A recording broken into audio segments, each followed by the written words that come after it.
So I'm using this very beautiful design to explain to us smart objects. There's a flyer I just put together. So as you can see, these are the layers, and particularly I'm going to measure on the picture, the image layer. So look at it over there. Here, so that is the picture layer.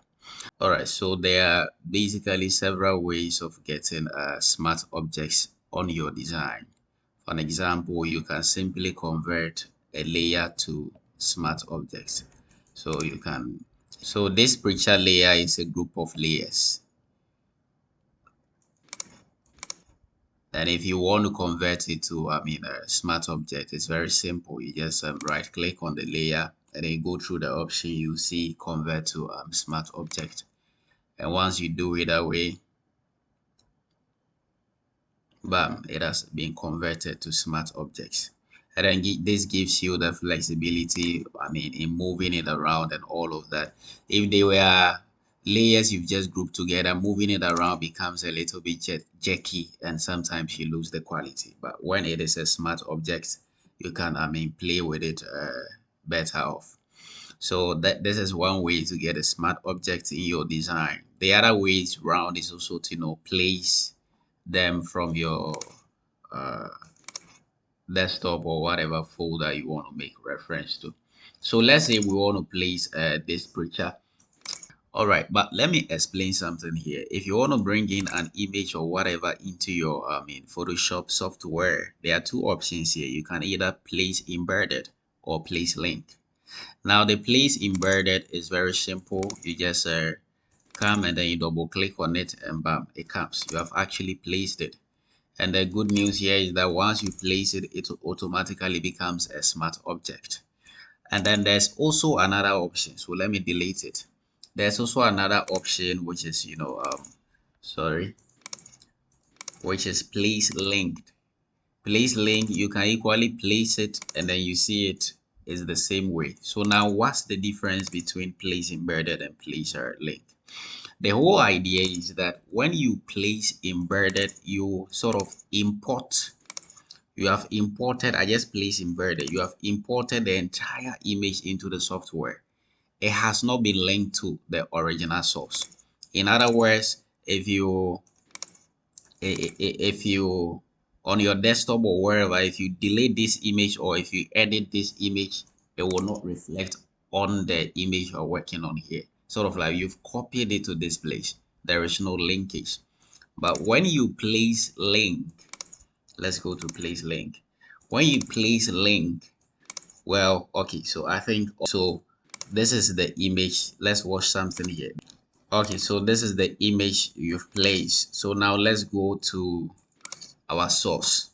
And remember, we use place link option to, place this image. So I'm going back to the original source and then I'm going to edit it a bit. Let me just open it and then go to edit.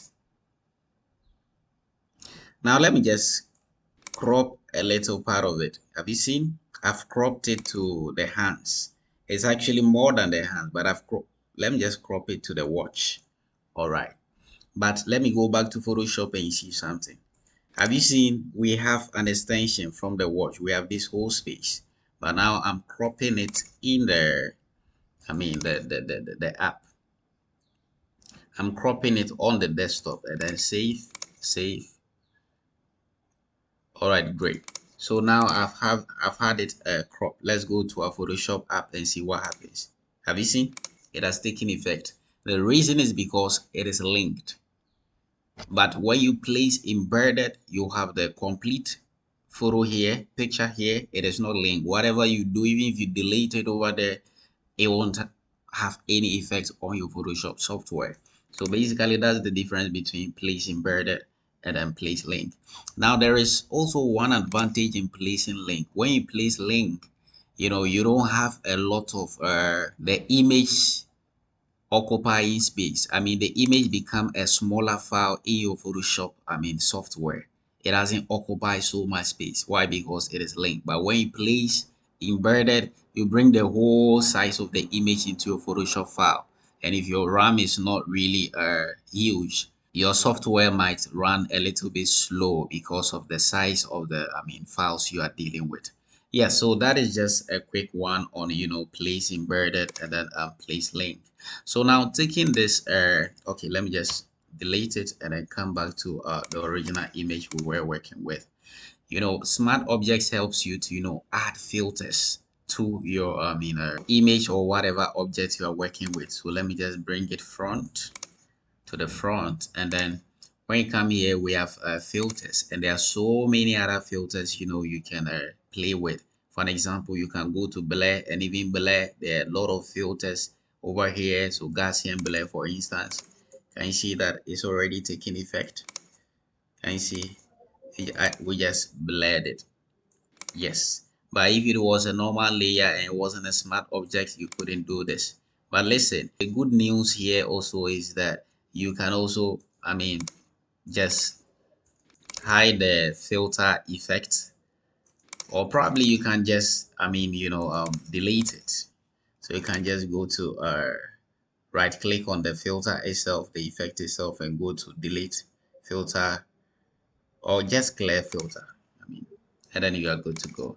So there are a whole lot of options for you to play with. You can go to noise, and then let's add a bit of noise. Now look at it. Look at what's going to happen there. Can you see?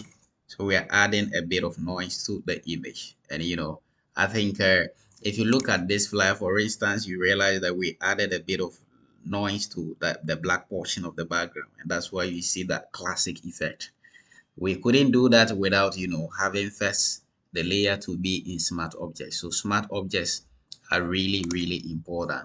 And sometimes if you don't just want to edit it in this interface, you can just double click on the thumbnail over there, and then look what happens. It brings you to a different interface, and then you do any sort of editing at all you want. So once you are done, you save it. But notice something. You realize that we converted it to a smart object over here. It was a folder, it was a category like this, and we converted it to a smart object. But when we double click on it over here, it actually broke it down. Again, we have the light copy, and then the image itself.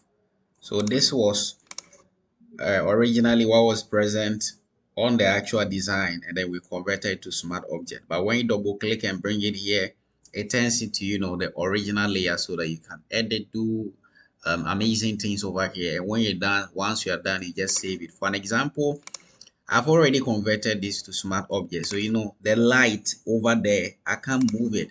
If I move, the whole image will move, but maybe I didn't want it to be there. So I'll just double click it, and then brings me to the new interface, and I have the flexibility, the light and then the image itself, they are now separated. So I can then move the light to somewhere over there, and then I press Ctrl+S to save it. So now I've saved it. Let's see what happens. Boom. Have you seen the light was over there? Now it has come here. So that's one beautiful thing about working with smart objects. Just a recap, remember, when you place an object, whether link or embedded, whether the object is JPEG, PNG, and all of that, it comes as smart objects for you to edit. And also you have the flexibility to convert any layer at all to smart objects, so that you can work with them. Once you have your smart object intact, you can add filters to it and make it really more beautiful. So basically that's the lesson for today. God bless you.